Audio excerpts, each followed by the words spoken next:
Good morning mga palangkaliya vlogs, pa-bonus to this. So karon pa ta nakakuan kay nami gilakaw gahapon. So mamasin na karon nga adlaw ha, guide 3 ra ba ta gahapon galing wala ko nakahatag sa inyo ha. So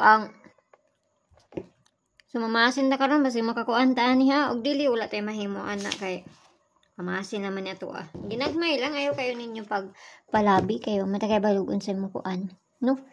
Kahapon ako nakatag og guide noon, lakaw manggod ko nya wala ko nakabuhat og kuan kay gikapoy na pud mi gabi unsa na mi oras nakauli.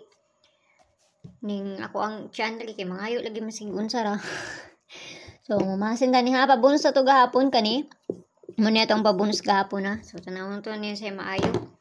So ang pair na to karon nga adlaw 75, 57, nakapares na dito sa Inday, adtuan na lang na ninyo dito, basi ganahan mo ani, pero di mo ganahan, ay lang niya siya, abay, na sa inyo ha, unta nagmusubay, kay para makakuan na punta, no, na makabawi punta kuan ba, o dili, wala tayo mahimuan na ha, so, kamuray kuan na, kung ganahan mo kuan na, nakarasto mo punta gahapon ra, or so kung nakabalik mo atong 78 na to, so, pabonus na ta, kay, katulugon naman ko gikan manggod pud mi sa gawas kay nangita lagi ko kanang kuan kanang buwad.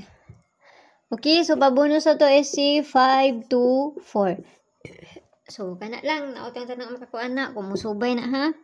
So mayong gabida sa inyo ha, kung tanang mo kuan na kay para daghan na pud ang makasabay, no, bala ginagmay lang ayaw lang jud kayo mo pagpalabi. Ginagmay ra gud ayaw jud mo nga kanang kuan kay wa man ta kay baluin unsay ilahang kuan sila ra may nakahibaluan. So, 524, kamo na bahala magpaligas sana kung may kaugalingon paligas sana, no? Say, maayo, ana. So, mayong buntag da sa inyo ha, og ampi ang tanan, og unta nagmukuan na unya. Bye-bye!